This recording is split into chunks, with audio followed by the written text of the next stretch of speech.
welcome everybody to another episode. And today I'm very happy to have my colleague and friend, Karl Magnus-Melin, on the show. He's a highly respected craft researcher and expert in medieval timber construction and historic building techniques. Karl Magnus brings decades of experience bridging traditional craft knowledge and academic research. He has led significant international projects, including the reconstruction of the 14th century log timber church in, here we go, Sodra Rada, I don't know how good that was, and restoration works on Ingetorp's medieval tithe barn.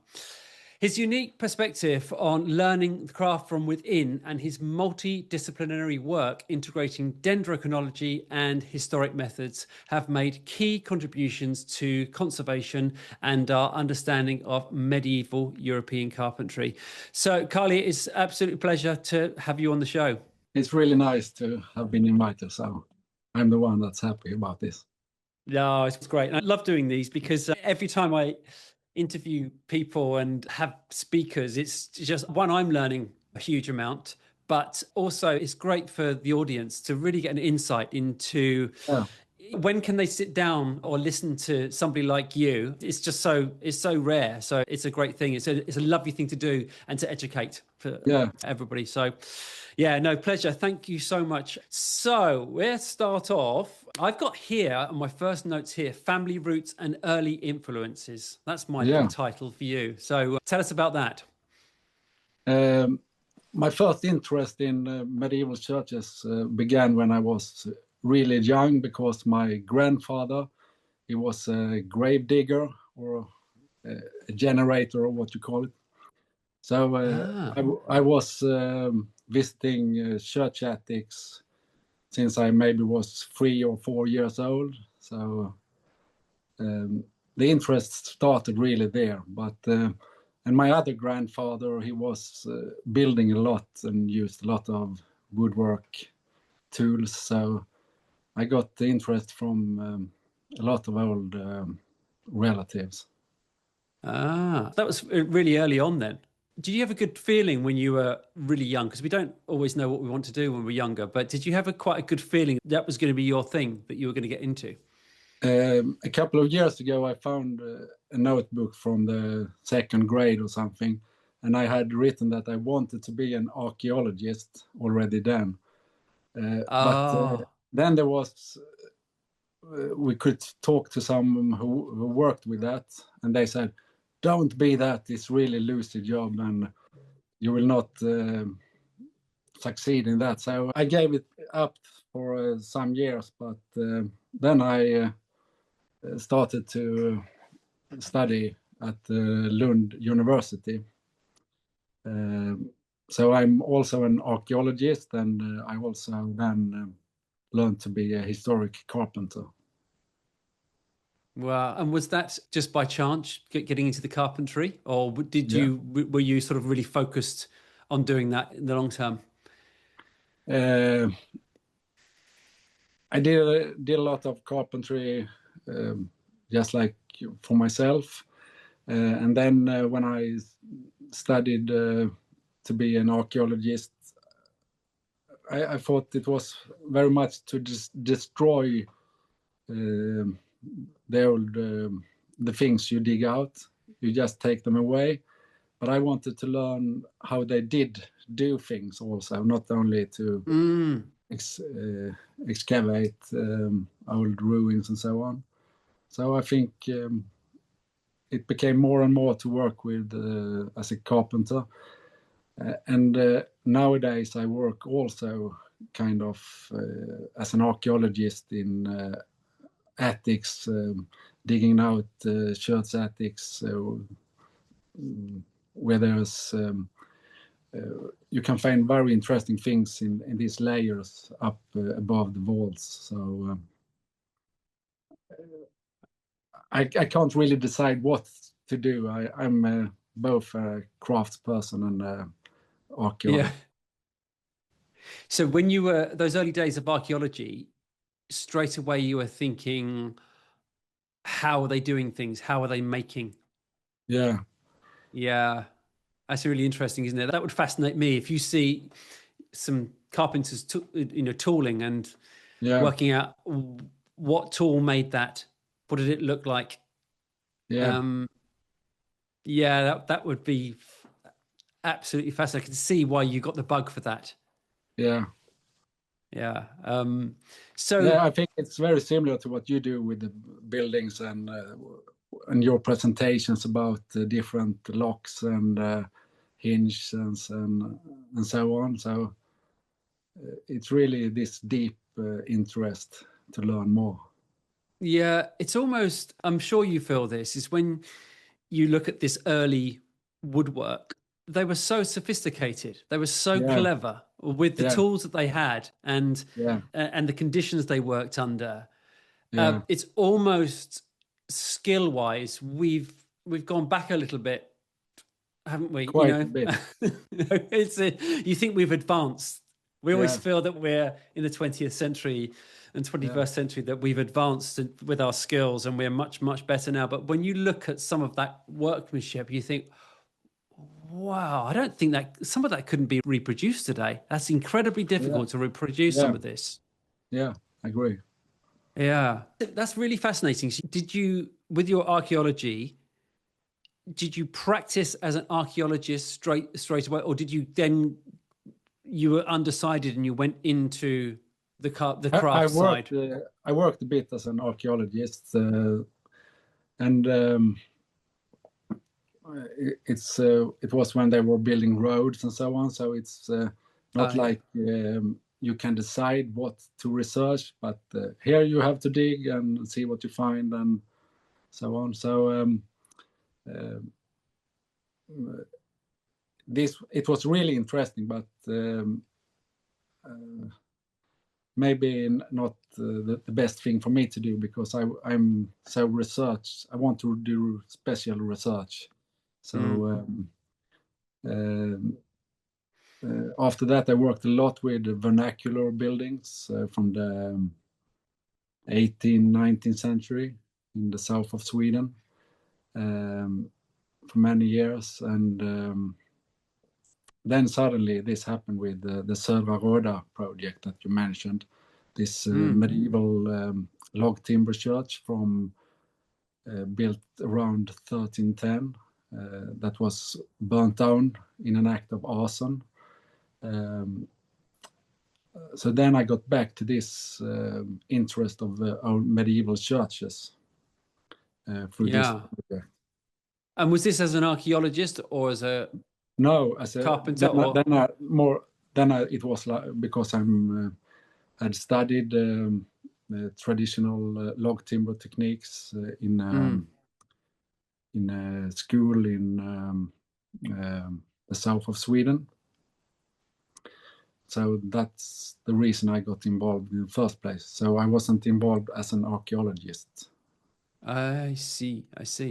And how long did it take you to hone your skills? And were you, as a woodworker, and were you obviously focused in trying to replicate and use the traditional methods and techniques? How did you learn that? And did anybody teach you? Was it, tell us a bit about that.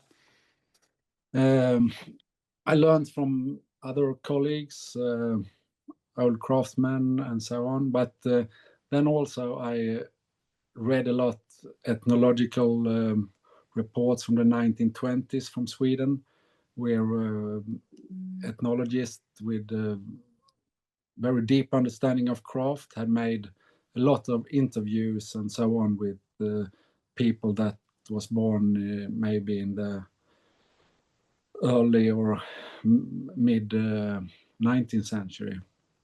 Okay. And then I saw there were difference between what they had written and the practice, the tradition that was in use from my mentors. So I wanted to go backwards and really look at the primary sources, the timbers, the tool marks, the old tools, to replicate or to reconstruct rather the lost techniques. so I never been interested to learn one thing and then just like doing that, or like I wouldn't be interested in producing new log timber houses. I always want to learn something new or something old rather. Yeah. So you had some experience when you were asked to look at Södra Rara. Yeah. Tell us about that, because this sounds fascinating. I hadn't.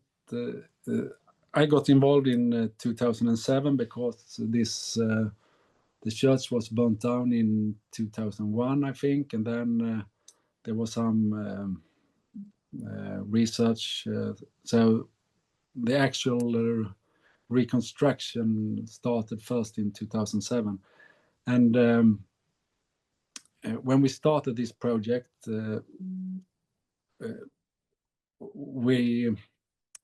we used a lot of our knowledge from the 19th century, written down and so on. And so when we looked at the remains and other medieval timber churches, there were so many things they had made wrong in the medieval time.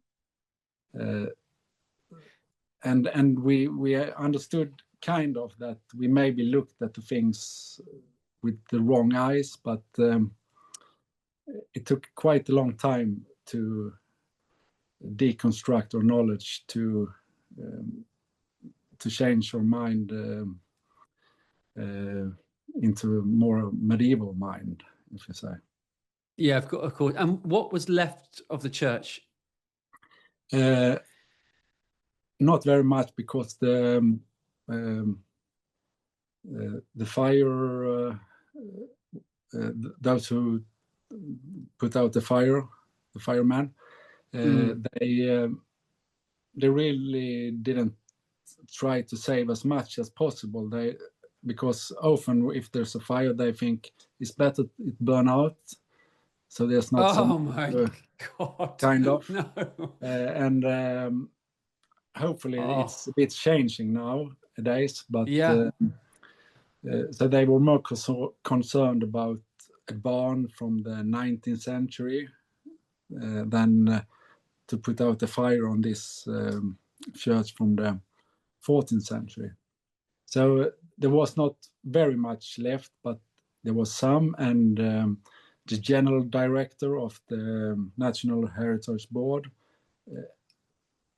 said that this church was one of the most documented in Sweden, so it would be kind of easy to reconstruct it.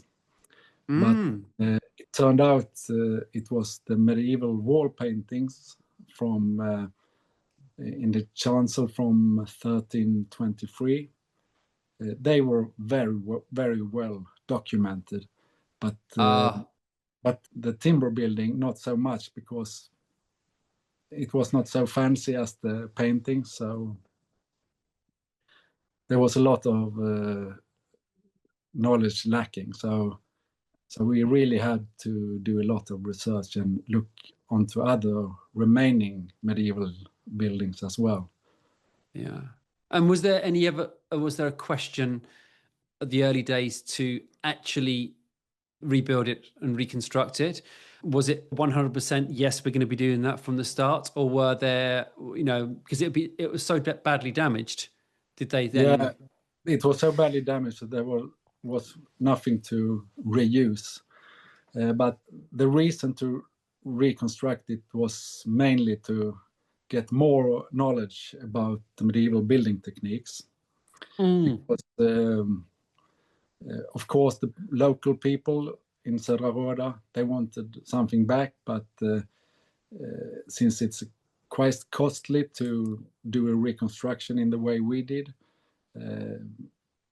it wouldn't be possible if it wasn't of a greater value for all of the heritage in Sweden. So it was a knowledge project mainly from the beginning. And as far as the construction is concerned, obviously there's a huge amount missing. So Did you say that you just had to go to use other medieval churches of a similar period to try and piece everything together and how it was made? There was a lot of photos and so on of the interior, and there was two very good drawings from 1909 or something. But there was not one singular photo from the attics. So not one singular photo of the roof trusses and so on. And the wooden bolts was like trefoil bolts. So that's very special. And this was the last remaining trefoil bolt in Sweden from the medieval times. And still there was not one singular photo taken up in the attic. So it was quite an awakening for the people in the heritage sector that we have to document what is left because it's so easily ruined. So I can imagine that it would have been months and months and months of research and drawings. And then when you then, I suppose there's so many people involved in this as well, you've all got to agree, yes, this is what we think we have. And then once you've all agreed it, then the next stage is then how are we now going to replicate this, and how are we going to do, how are we going to design the roof if we don't have any photos of the roof? That must... It was like kind of that, and the way we worked changed over time, because in the beginning it was kind of more democratic in some way, that everybody said something and had ideas, and but after a while we thought it was really hard to have a big project like this if everybody can decide more or less. And so in the end it was more strict, that this person is responsible for this and this person for this, and right. And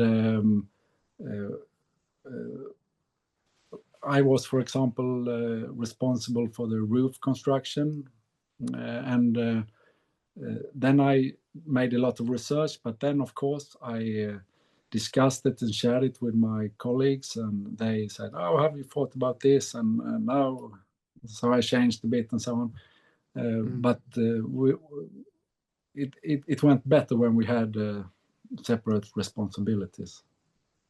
Yes, and so you were in charge of the research and then coming up with the design for the roof and then implementing the actual carpentry. Yeah, in a way. And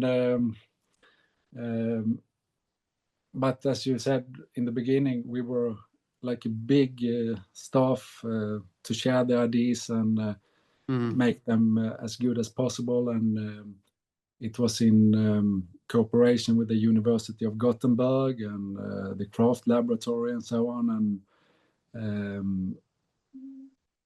And that's a very important thing, because I've seen so many reconstruction projects that there's a small group and they do their thing, and then you have maybe a reconstructed building or boat or whatever, but there is almost no documentation for other people to see, and it's just, then there's just the result, but it's really hard to know how they got to this result. So we try to be quite transparent and involve a lot of people, and people that was not maybe very much in the project officially. We anyway send them and discussed our ideas with them to get as much input as possible.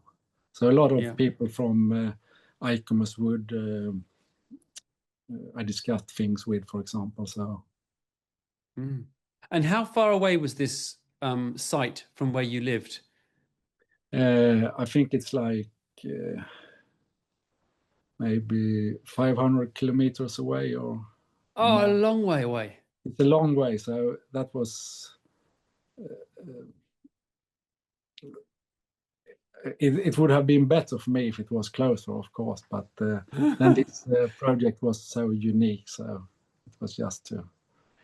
So we usually worked maybe 1 or 2 months each year up there, and then we lived there, because most of us involved was not from this place.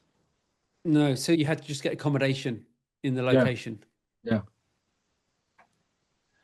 Wow, I didn't realize it was so far away. That's a long, long way. Yeah.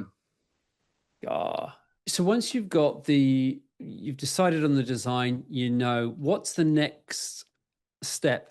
So everything's signed off, and now you've got to start to build. What's the next step?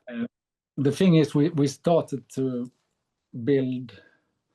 In the beginning, when we started, it was more like we made a copy of what had been there and what we thought. Right. So, for example, the ground stones is more like from the 19th century. We wouldn't have done it like that today. So there's a lot of things in the reconstructed church that we would have done slightly different today. But then you also have to remember that for us, the main thing we reconstructed was the craft. So the building is more like byproduct, something we also got. So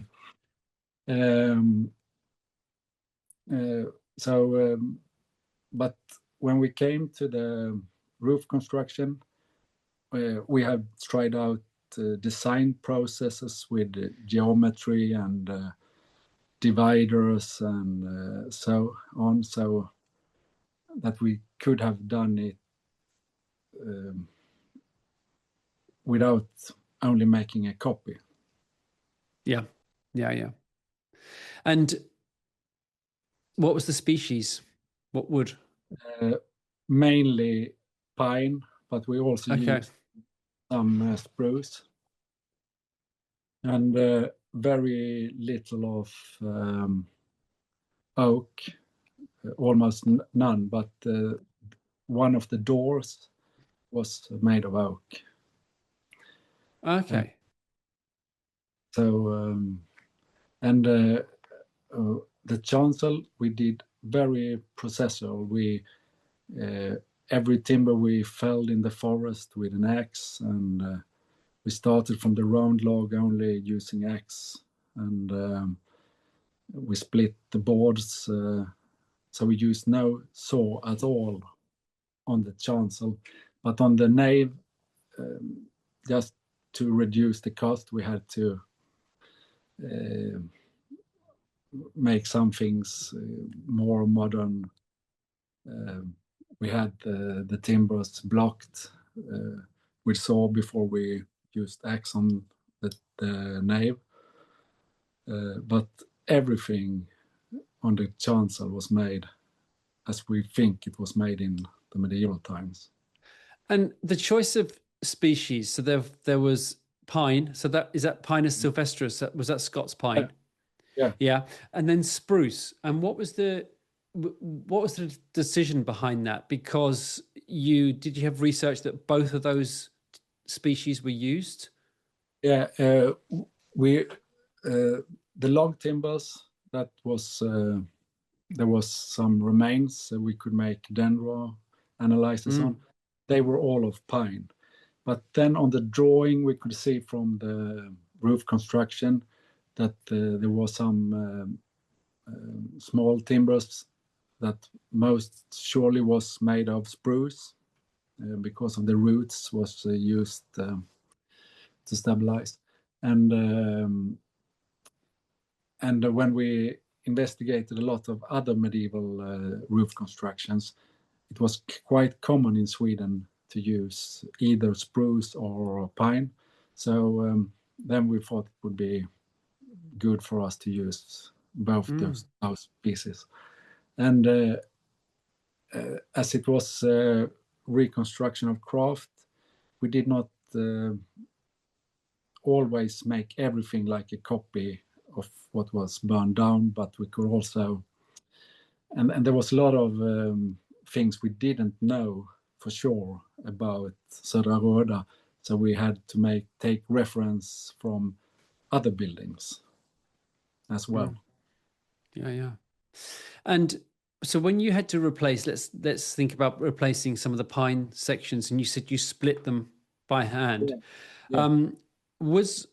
Did you from your research understand if they had chopped the trees down, split them straight away, let them dry, then split them, when they worked them, how dry they were? Did you have to do that type of research? Yeah, we did quite a lot of that, and because when we investigated roof constructions in churches, we could look if there was any dry cracks crossing the tool marks that could indicate that it was quite wet timber when it was used, or if it was drier or so on. But we didn't come to a final answer that they did like this in the medieval time, because most probably they did different ways in different places and regions. And as you can see, when you take dendrochronology analysis, that sometimes all the timber in a log timber building is felled in the winter, except some that is felled in the summer, because they had to have some timbers extra. Then they did it in another way that maybe wasn't the best way, but they had to have it. Yeah, they had to have it. So then yeah. I was going to say, well, not obvious, but to our listeners that don't know this, that was the ancient tradition of felling trees in the winter because they had less sugar in the tree themselves. So it was always tradition to cut in the winter, wasn't it? So a lot of buildings would have gone up in early spring, for instance. Yeah, I was interested in that. So you chopped the tree down, and then did you split it straight away? Yeah, mostly. With the pine and the spruce, we always did it instantly, because we think there's been different ways also, that techniques that they could use the sun to make dry cracks and then split it in the dry cracks, but we didn't do that. We split it instantly.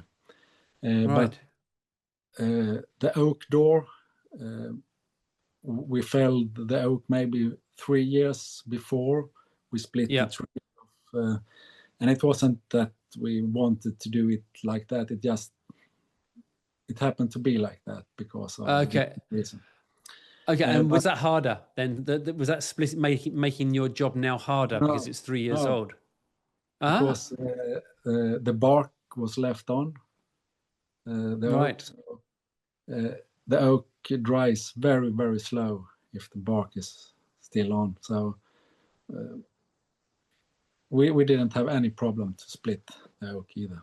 And when you started splitting, was there a bit of trial and error in that, knowing how to split? And kind of, because there was some techniques that are very well documented in Norway, for example, from the 19th century, and we didn't think the split boards we found in the church attic didn't correspond to that way of cleaving.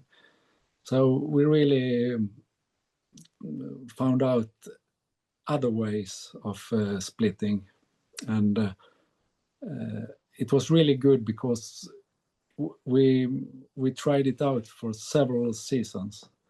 So we got a bit better of doing it every season, and we tried some different techniques of doing it. So that was really, really interesting. And I also found in the Gospel of Thomas, it's written something like Jesus said, "Split the tree and I'll be there." And it really was magical the first times when we succeeded in splitting these big timbers, because we really didn't have much of funding of doing something that didn't work. It had to work the first time, almost everything we did. So, and when it worked, it was really, really nice. Yeah, and then was there anybody to call on? I know that Magnus in Gotland, he's great, isn't he? And I must get him on the show. I must contact him and get him on the show. He's been involved as well in Söderwörda, of course. Oh, has he? Okay, I was going to ask that. Yeah, because he would be a great person to call upon and say, right, Magnus, we're splitting it this way, but what else could we try and what could we do? Yeah. He was with us in the forest splitting one season. Oh, was he? Lovely. Yeah, I met him in Ethiopia when we had the big ICOMOS conference in Ethiopia. Met Magnus. What a lovely, lovely guy. So, yeah, I'm really interested. So you split the wood, and then once you've split it in half, and then you got to split it again. Yeah. The thing we tried out and worked a lot with was that we took this over 6 meter long logs of pine, and we blocked them. So we used axes to get the rectangular cross section on these. And then we split them in half, and then we split them one more time, each part. So we got usually 4 boards from one log. And we also found some clues from medieval illustrations that they had been splitting sometimes in the way we did. And we also actual medieval boards in Swedish churches looked like they had been split in this way. And once you've then have your rectangular shapes, are you then introducing it to the building straight away? Or are you waiting, letting it dry a bit? First we made it rectangular, and then we split it, so we got 4 boards. Oh, I see. Sorry, yes. Yeah. Okay. And then do you have to let it dry a bit more? I'm not sure that we had to, but since we worked in a kind of slow pace, only a bit every year, we had it dried. So we made the boards for many seasons before we used them. Right. And I think in the medieval times, if they had decided to build a church, they maybe could build the church we made. We worked for 13 years or 14 years, but they maybe could made it in 1 year if they only got the funding and the people. So then a lot of them would have been not so dry as some of the wood we used in the roof construction. But for the walls of the timber church, then we worked kind of more medieval way, because we blocked the timbers with axe in the early spring, and then we used it in the late summer to build with. So it was quite not so dry then when we used it. And it sounds like a very physically demanding job, one splitting the logs and then having to axe them into rectangles. Yeah. It must have given you a really good insight at how fit and how skilled these craftsmen were, because they were doing that day in, day out, weren't they? They were foresters That's what they would do. Yeah. It must have blown your mind how you must have Yeah. been so exhausted at the end of the day. And then you thought, Yeah. oh my God. We were very exhausted, but then this when you use the axe, the first time when you're not so used with it, you get much more tired because you use your hands to hold in the shaft too hard and so on. And yeah. so after some seasons, the first seasons that I worked as a carpenter in the woods, I was much more tired than I am nowadays. If I, Yeah. it's kind of when you learned how to cycle. When you learned how to drive a bicycle, it's not so hard, but the first times it's really hard. So yes, yeah, and you're right in the fact that they would have known how to use. They had to know this, because otherwise they would be exhausted. They used the weight of the axe and gravity, didn't they? Yeah, that's how they would have done it to get through the day. And one thing that is quite common with people that are not so used to use the axe, they say it's super important that the edge is very, very polished, so it really cuts. But then when we look at the medieval constructions, you can see they had a lot of dents, and the edge was not perfect a lot of time. Okay. So it's much more important, I think, to have the right technique to not get tired. Yeah. But they just must have been so fit. These people must have been so incredibly strong and so fit to be able to do that all the time. I'm just, at the moment, I'm working in a house in London, and it's 1770, I believe. And I was just staring. I was waiting on the stairs for somebody, and there was some exposed stud work with lard and plaster over the top, but I could see the side of this large stud. And it's been axed. It's Scots pine, and it's been axed, but I've never seen such big sections taken off in one piece. They must be about, one of them must be about 450 or something, nearly 500 in length. Yeah. And it's definitely an axe. It's not a draw knife, because you can just tell it's not a draw knife. It's an axe. So for somebody to swing an axe that accurately and take off a 400 to 500 shaving,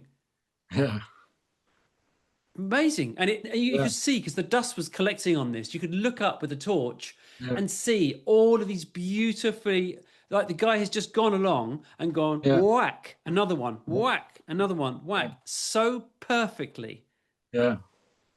Incredible, isn't it? Yeah, it's really impressive. How good they were. And this is 1770, so therefore this is still, we're now in the Industrial Revolution, so therefore there would have been definitely, obviously, would have been water sawing at this time, and but they still were converting using axe. But you can imagine how skilled these individuals were to make it economical, basically, rather than, because sawing would have been really expensive, wouldn't it? In the 1770s, that would have been a very expensive process. In the 1990s, when I was in Ecuador, it was cheaper to buy timber that has been processed with axe that had been sawed. That's amazing. That's incredible. Yeah. Oh, because it's so funny, isn't it? They probably look at that as a second-rate product. Yeah. Because it's not nicely sawn. And now we look at that and think, oh, but that's more expensive these days. We've gone back. We've gone in reverse, haven't we? Yeah.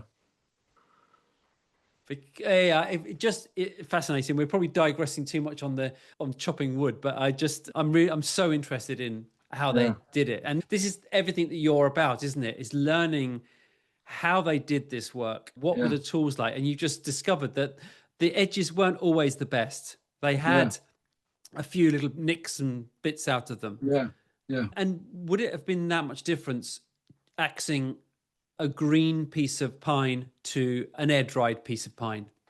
Yeah, that's very different. Right. Yeah, that's what I thought it was. But sometimes archaeologists and so on say that oak gets as hard as stone, so you can only process it with axe when it's green. But that's not the case. We can see a lot of times they have reused oak as well.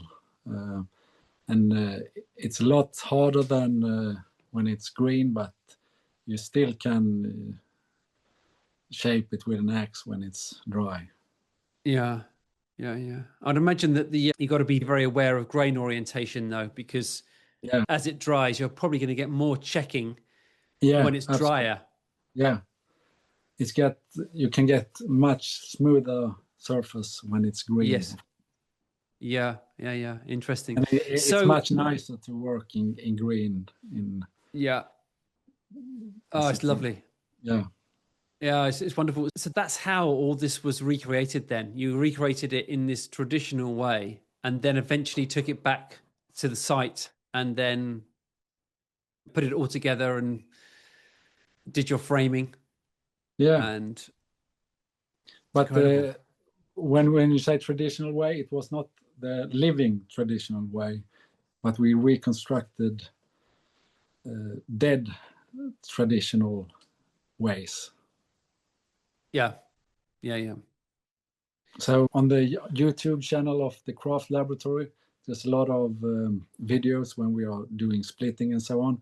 And then people write, oh, it's so nice, this Swedish tradition and so on. But it's very many people that don't realize that we have reconstructed these techniques quite a lot. Yes. Yeah. Wow. And then how long was the project from start to finish? It must have been years. Yeah, in a way, the project started in 2001, directly after it was burnt down. But more serious building restarted in 2007. And I think it was in 2021 that we finished it, kind of. But okay. Of course, we have new plans. We want to carry on and make a freestanding wooden belfry and a font, baptized font, and we want to reconstruct the medieval painting techniques and so on. So we have lots of ideas, and we are trying to get funding for these different things. Yeah. If you had a couple of takeaways from that project, that was your first sort of big, proper, serious project. And so it must have been stressful at times, but you must have learned a huge amount. And what would you say, looking back now, the biggest things that you could have taken away from that project? I think it was a very fantastic project in that it went over so many years. So we could redo a lot of the experiments in several seasons. So it wouldn't have been good if we got all the money to use in 1 or 2 years. Then we would have had to make so many compromises that it just would be kind of a copy or something. I see. So some people were very frustrated that we only got some funding every year, and we didn't know if we would get funding all the way through. So, but I was very happy about this slow process. Yeah. Wow, it sounds like I'm gonna go onto YouTube and have a look at this church because it sounds incredible. Yeah, it was a great project. And then in 2017, you went to Turkey. Yeah. And this it says the world's oldest intact timber building in Turkey. Yeah. The world's oldest. This is the world's oldest. Yeah. God, tell me about that. That's fascinating. That was really fascinating because I had read about this construction that is a grave chamber it's called Maida's Mound, the mythical king that everything he touched went into gold, and this is supposed to be his father's tomb. Then I think I contacted the University of Pennsylvania, and someone who was responsible there, he said, "Oh, I invite you to come and visit and work with us."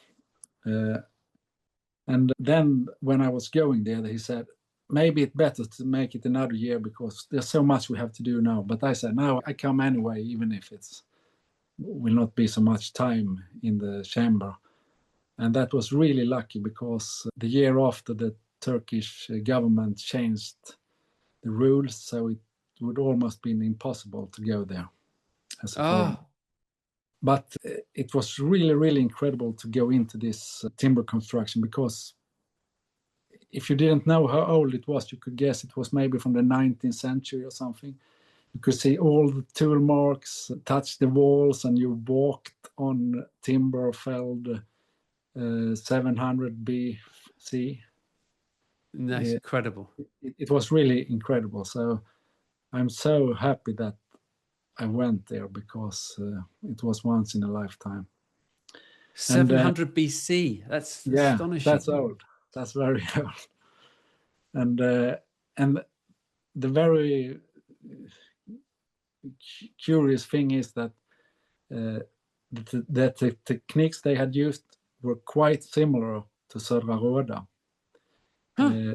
The logs had been blocked, so they had a rectangular shape. They were not round. And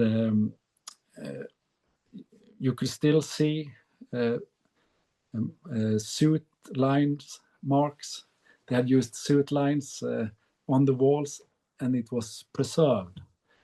And so it really was quite incredible. Wow, what an experience! Yeah, and amazing. Yeah, and it's really interesting because if you look at the more common log timber buildings in Sweden from the 19th century, it's quite different from Södra Råda.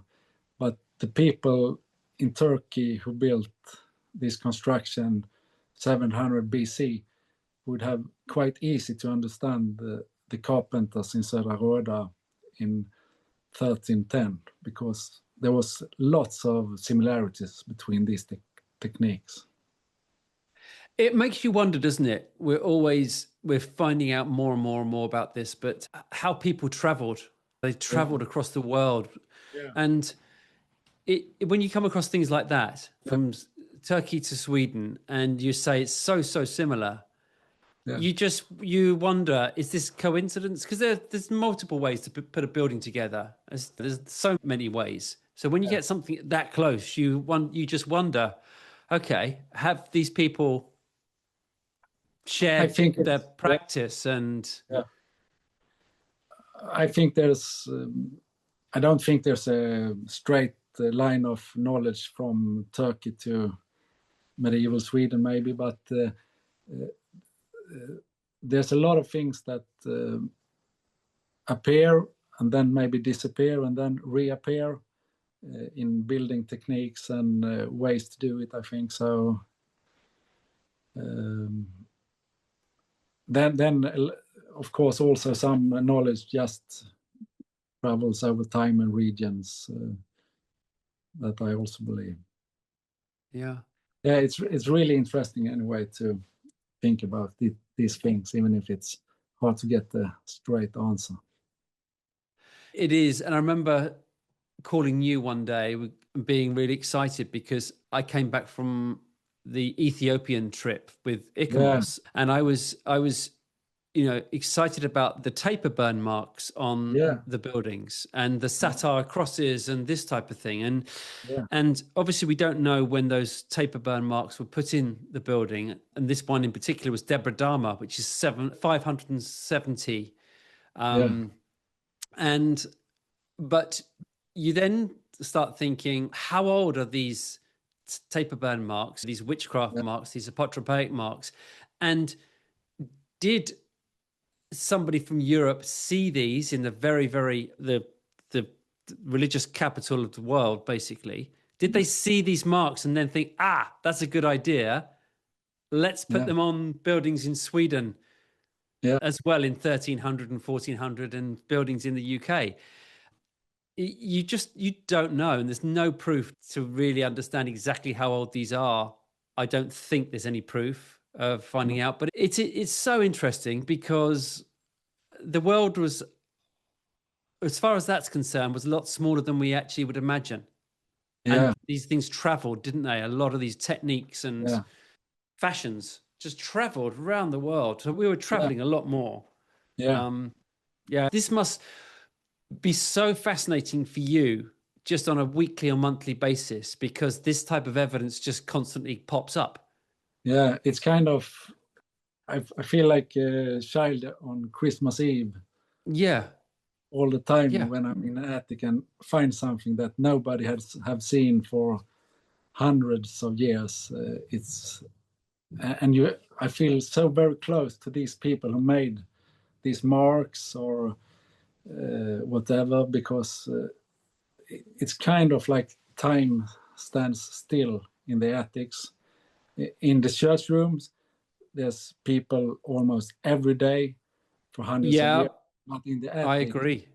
There's maybe not any person every year. So if you spend time in the presence of people, then the attics are so much younger than the church rooms where there's people all the time. Yep, and so it's kind of a time traveling.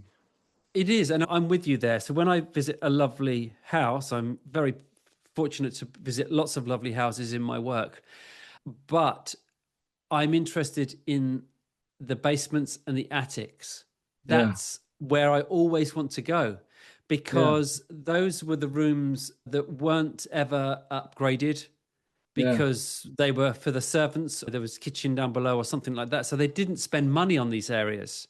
So you can find all these amazing things in the attics. And it's a bit like an analogy of looking at a piece of antique furniture.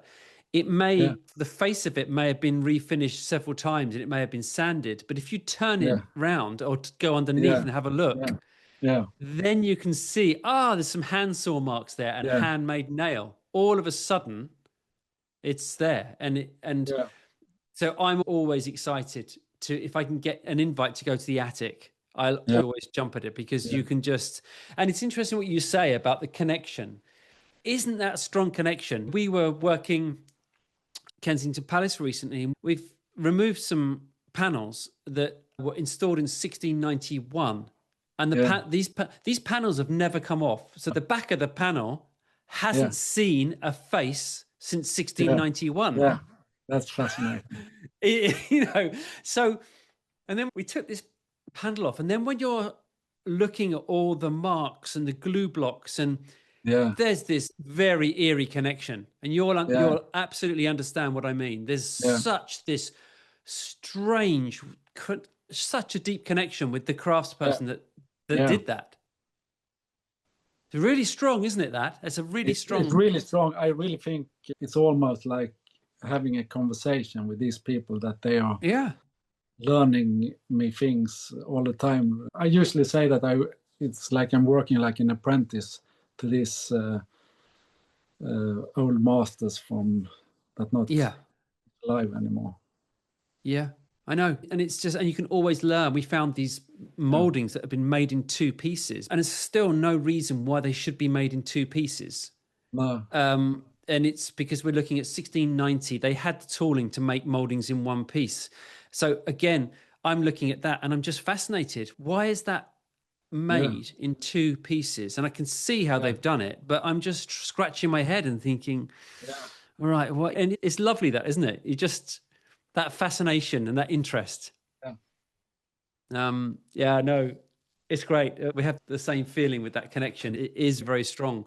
And sometimes when I've worked with wood and I'm working with a hand plane, not so much these days, I don't do as much hands-on work, but I had 2 or 3 occasions before when I've worked with a piece of wood, and honestly, it was like I was in the past. It was like I've been reincarnated or something. Really, almost as if I have done this in a past life. It's that type of thing. Yeah. Yeah, it happened about 2 or 3 times in my career where I stopped. I literally stopped, put the plane down and stopped and went, oh, that was a bit strange. Yeah. Yeah. Yeah, that's good. I love it. What are we on to? Yeah, we got a few more minutes if you're okay with that. Yeah. And I want to talk now about dendrochronology in your work and what you found really interesting, what you've learned. I worked for over 20 years together with dendrochronologists, mainly from University of Lund, and sometimes you from an analyzer only get a year, but I've learned together with these dendrochronologists that they can see so much more about what kind of forest wood came from, and of course if it was felled in the winter time or the summertime, and you can see if there had been previous activities in this forest or if it was kind of a natural forest without any human disturbances. And so there's so much more to see, and a lot of dendrochronologists usually take samples on pine and oak because it's possible to date, but I have since a long time also taken samples of things that you cannot date to get better understanding of what kind of wood species did they use for the scaffolding and so on and so on. So I think it's really interesting because when a lot of archaeologists and so on have dendrochronology done, they don't ask these deeper questions to the dendrochronologist, I think. Yes.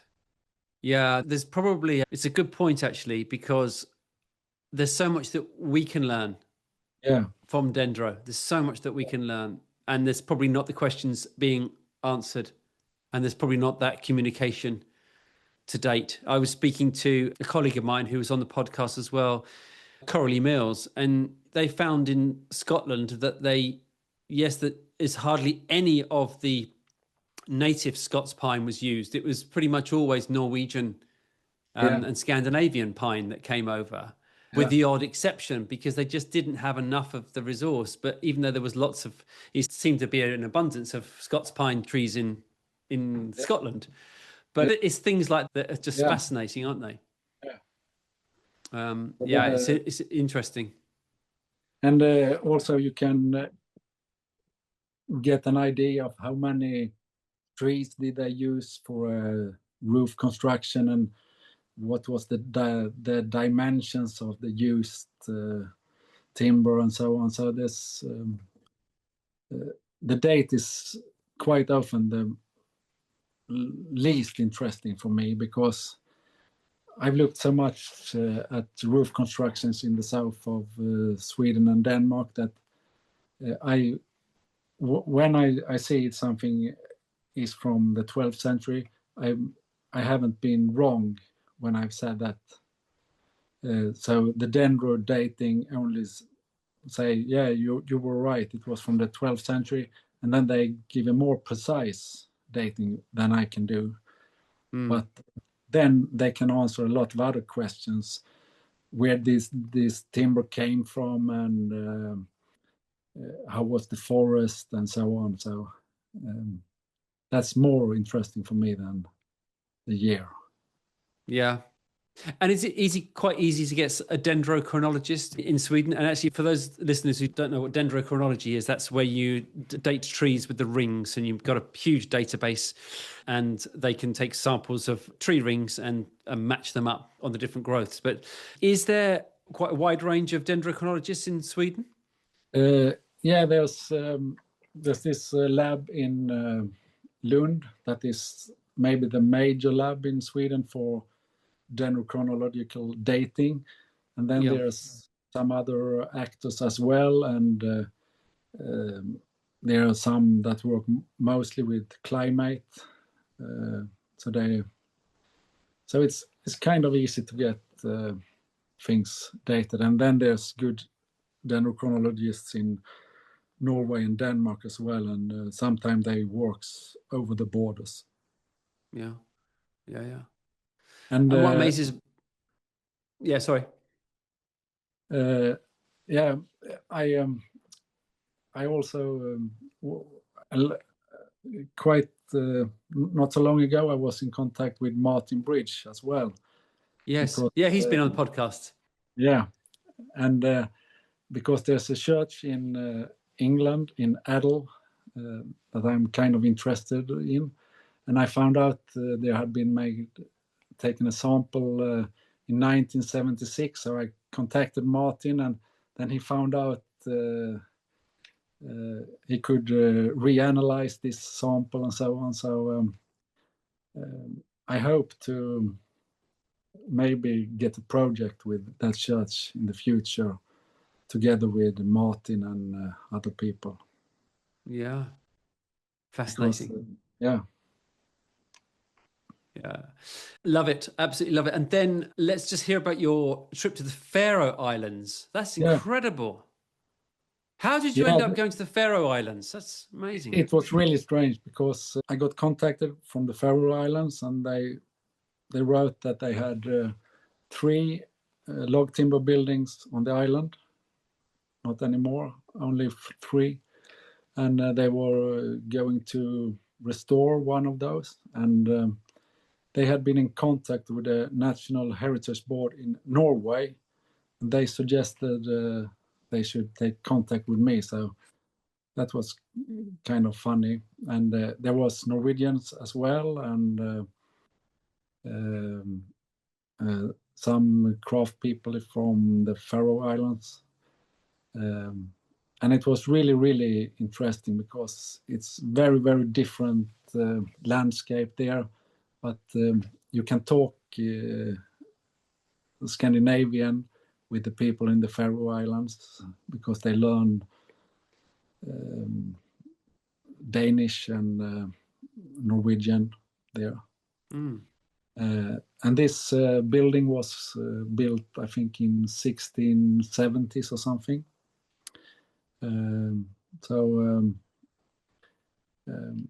I've been over there a couple of, or quite a few times in this project.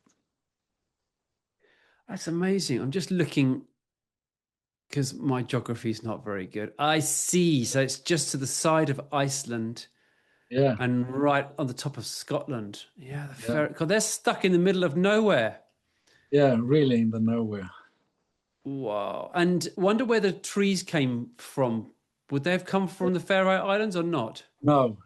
No. They used driftwood, or also they used imported wood from Norway.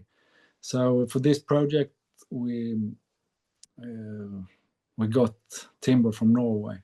And there used to be this stone cathedral that is just in ruin now.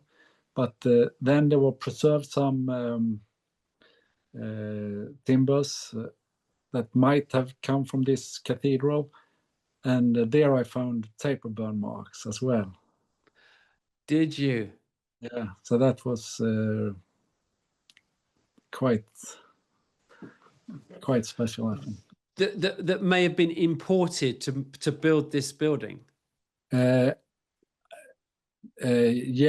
the piece that I found taper burn marks, I think that they thought it was driftwood they had used. Yeah. But the taper burn mark had for sure been made in the Faroe Islands, and I found other examples later as well. Have you? That's fascinating. That brings me nicely onto that subject, because you and I are both really fascinated by Apotropaic marks and witchcraft marks. And are you finding your work in Sweden, are you finding more taper burn marks than graffiti? No, No. I don't think so. Uh, I think it's more common to find graffiti, I think. Is it? Yeah, but this summer I went to Norway and visited, I think maybe 10 stave churches. And in almost every one I visited, I found taper burn marks, and they have not made an inventory of taper burn marks in Norway. So I think I have the most. I have a list with more taper burn marks in Norway than any Norwegian have, I think. Oh, it's fascinating. Now, tell me, give me your interpretation of what you believe is behind the taper burn marks and why they were carried out in the first place. For the first, I don't think there's one answer to why they made these. I think there's several answers. Okay. In Södra Råda, I really studied photos in detail, so there was a lot of taper burn marks close to consecration crosses, and these may have been made annually, the year of when they had a feast for the day the church was consecrated. And other times, I think when I find them in the attics, I think it's not far-fetched to think that they made these marks in the belief that if something has burnt, it won't burn again, like the saying that the ton. What you say? So we have lightning doesn't strike twice. Yeah, exactly. That's the thing I was after. And yes. There was some researcher that researched taper burn marks in England that thought maybe they could be done for different prayers and so on. So I think there's a lot of reasons.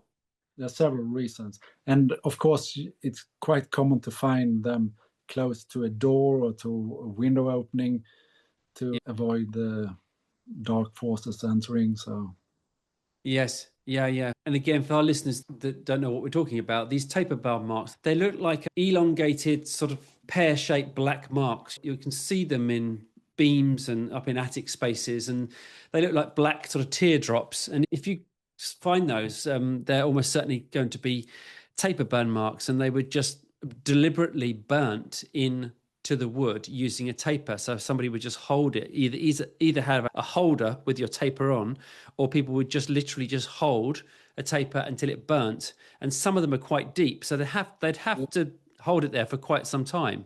Yeah. And that's what we're talking about. And what was interesting, Carly, in Ethiopia, when I found all the taper burn marks in the various buildings that we looked at. Yeah. When we had the conference at the UN quarters, I was speaking to the Ethiopian congregation there, and I spoke to one person and I just told him what I'd found. He said, "Oh, that's really interesting because we used to have a tradition in I think it was his granddad's village, where if lightning struck a tree and it burnt, the villagers would go out and they would get pieces of charcoal from the tree and take them back into the house." Yeah. And then I'm thinking, hold on, this is all very connected here. This is so similar. This lightning doesn't strike twice. Yeah, it's really fascinating. It's really fascinating. A lot of people I speak to don't really believe in any of it, but I like your view that it didn't always mean one particular thing. It wasn't always just to ward the spirits off. It could have been any other things like prayers and celebration or whatever it could have been. Yeah, but it's great. So for those of you who've got old houses, go up in the attic spaces now, or on your Bessemer beams, you sometimes find it. Yeah. And sometimes, as the case in Ethiopia, these beams have been painted, but I identified the taper bar marks behind the paint. Yeah, I found also in Sweden behind paint, and that's because it's hard to say how old they are if you can't. But if there's paint over them, you can say they are older than the paint anyway. So yes, exactly that. Yeah, it's really, really interesting. I love that subject. Always love that subject. Yeah. This is, really, really good. And what's your sort of plans for the future? What's sort of, I mean, it's a silly thing to say. What gets you out of bed every day? Because you're like me. We are so lucky that we have found something that we're so passionate about, and it happens to be our living. I always say to youngsters that are worried about what they want to do in the future, I say, please just go and find something that you're passionate about. If you can get good at something that you're really passionate about, then you can earn a living from it. And it doesn't always work out that way, but I just after my experience, I left school without any qualifications. I hated history. I wasn't interested in this type of world at all. And then I just literally got hooked one day whilst restoring a piece of antique furniture, and I thought, this is for me now. I absolutely love this. And aren't we lucky though? Aren't we so lucky? We are very lucky. I agree, very lucky. Because how many people do you speak to and they've just got a job? It's so important. It's so important. But anyway, I'm digressing. So give me your future sort of direction, and what are your plans? My plan is to carry on this doing passionate research, and some of the projects have to be with an income, and then other projects can be more of only of passion. A combination of those things I think is important. So to stay hungry to learn more things is very important for me. Yeah, and exactly. And this is the thing with our work, is that you're constantly learning. It's impossible. It's impossible not to say one day, I know it all. You just don't. There's so much to learn. Yeah. That's, again, one of the really attractive things about this world that we work in. It's always something to learn. Now, I'm just thinking, so for our listeners and our Swedish listeners, it seems that I've just come back from Sweden. I was just doing a presentation and I met Carly in Sweden, which was great. And it seems to me that it's quite healthy, I think, this subject in Sweden. It feels that there's an appetite for it, and there's some training, and it seems to be in a good place. Would you agree with that? Yeah, I agree. I think both in Sweden and Norway, craft is quite cherished, and craft research is a subject that is in advance, and the craft persons can be part of making documents of how to restore things. It's not only architects and engineers, but the craft persons can be involved as well from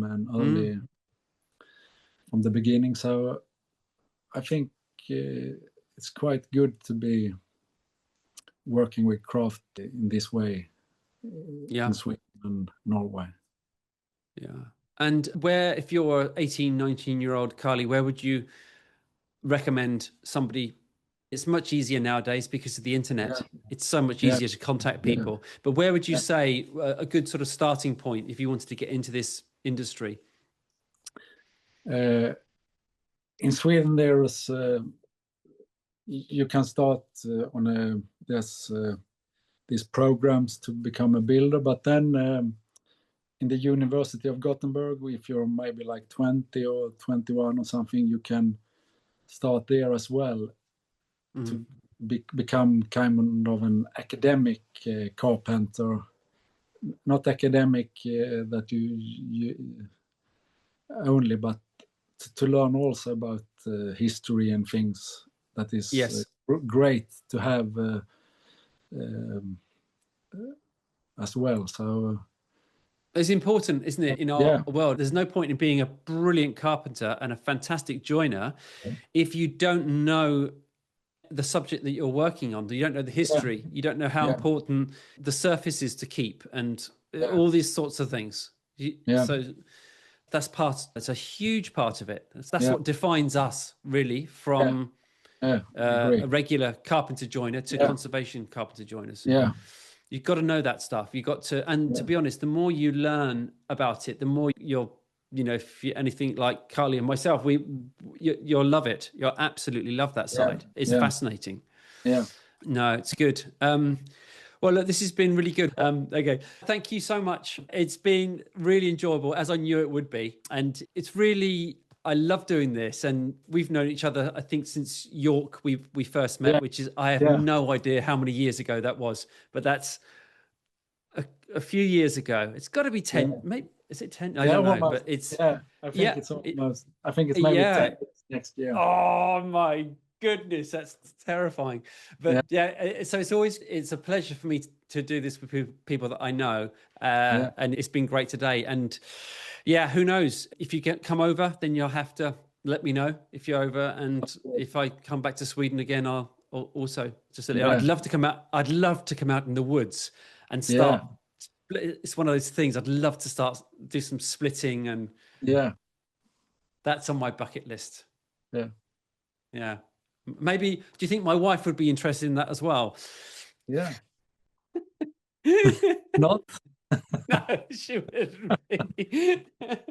When we went to Norway this summer, my girlfriend said, I don't want only to look at stave churches, so we took her to the stone church as well. There you go, perfect. When I go to, if we're out and about and we're looking, there's a historic house or something like that, or in a pub, even in a pub, and I'll be drinking a beer, and then I'll get up and I'll start looking at the wood and I'll start stroking a beam, and my wife says, for God's sake, stop looking at that wood porn. She calls it wood porn. Yeah, I know. It's funny.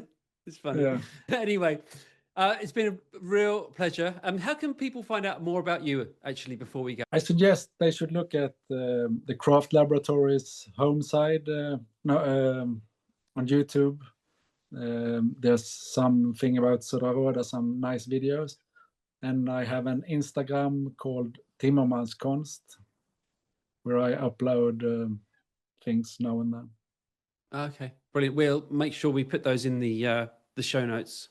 Yeah. I'll ask Roxette to do that. That's superb. Well, it's been a pleasure. Thanks so much for your time. And thank you. Until next time, I will say goodbye. Goodbye. Okay, thank you.